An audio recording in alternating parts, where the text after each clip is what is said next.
Hey, what up guys, it's Silver the Beast and I'm back here to bring you another video today. In this video, I'm starting a new video series called the Duel Mastery Guide. I'm showing you tips and tricks to master the Duel class, and I'm doing this in episodic form, so there will be multiple episodes and on different, and I'll go in depth on different aspects of this weapon class. And I'm doing this on Duel because Duel is considered the best weapon class by pretty much 95% of people that play this game a lot. So yeah.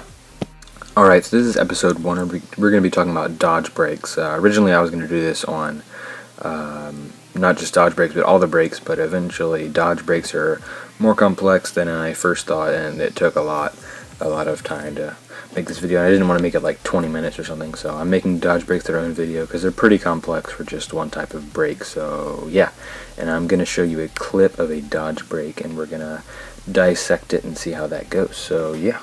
Hold tight and get ready. Alright, so here's a clip of just a normal dodge break, and after this we're going to dissect it and see just a normal clip beating up the enemy, and yeah, so let's dissect this thing. Alright, so let's go in depth. As you can see, well, dodge breaks are hit bound, which means you're going to get a certain amount of hits in each dodge break, and you got to utilize those. So with dodge breaks, combos are very important, and because a normal combo on a duel does twice as much damage as a normal hit, and then a mega combo, which would be the last hit of your break, ideally would do triple of the amount of a normal hit. So you want to use combos when you get dodge breaks. You can see how many hits you're going to get in a dodge break by the amount of exclamation points after the word dodge break. In this case, it's 3, which means you're going to get a 7-hit break. If the enemy does a step back, which is when the enemy literally steps back and then does a complicated maneuver, that you're going to usually get a 4 exclamation point break, which means you're going to get a 9-hit break. And if you get 2 exclamation points, you're going to get a 5-hit break, I believe, and a 1 exclamation point, which is much more common in Infinity Blade 1. It's very, very rare. In Infinity Blade 2, you're probably just going to get about 3 hits. Okay, so the most common one by far is the 3 exclamation point, and so that's the one I got here.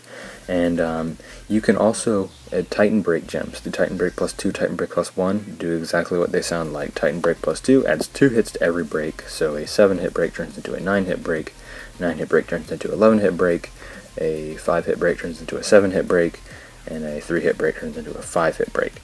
So it basically ups the level of your break by 1 level. By 1 exclamation point. Although it doesn't display it on the screen, it just upgrades your breaks. Titan Break plus 1 is the same thing, it just only adds 1. So a 7-hit break turns into an 8-hit break, just like that. And yeah, so alright, another thing we can go in depth on in this clip is this little clip right here, which is the end of my break. As you can see at the top, it says combo hit, and you can see the little exclamation point. If you're in a break and you see the exclamation point and it's a dodge break, that break's over. You want to stop hitting because the enemy's going to block your next hit, which can lead to unregistered parries. It can lead to him attacking faster in some cases, and you just don't want to hit an enemy and have him block you. It's not good news. So if you see an exclamation point when you're in a dodge break, stop hitting right then.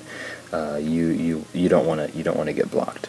I mean, it's not a huge deal, but I mean, anything that hurts you does hurt you. So yeah.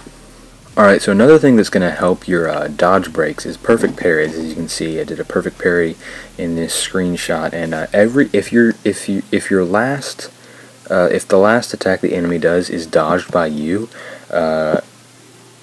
any perfect parry that you did in that combo attack chain is going to add 1 hit to your combo. So if you get, let's do an example, if you get a 3 exclamation point dodge break, but you did 2 perfect parries, you would get instead of a 7-hit dodge break, you get a 9-hit dodge break because you did 2 perfect parries, and 7 plus 2 is 9.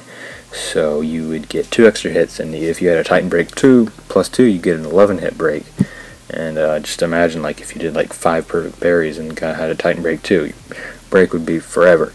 But yeah, so perfect parries can help your dodge breaks a lot, and I highly recommend. I mean, it depends on your fighting style whether you should do perfect parries or not. I myself prefer to dodge a lot, but sometimes I'll like try to get a perfect parry in on the first attack of an enemy if they if they attack with their sword in their first attack a lot. Like with the Wood Jester, I would do that a lot. I would probably try to perfect parry his first hit, and then just do whatever the next ones. So yeah, perfect parries will help, but it depends on your fighting style. If you're a dodger, I mean, try to get summoned, but don't like completely ruin your fighting style just to get summoned. If you're a parrier a lot, parry a lot, try to get as many perfect parries as you can, but then dodge the last one. So yeah, perfect parries help a lot. Alright guys, I want to say thank you for watching. I hope you enjoyed this first episode of Dual Mastery Guide, and I got more coming soon, different kinds of dodge breaks and everything. I think this will be a pretty cool series and it'll help a lot of people, and that's what I'm hoping for. So yeah, that's it for this one guys. I'm Silver the Beast, and I am out. Catch you in the next one.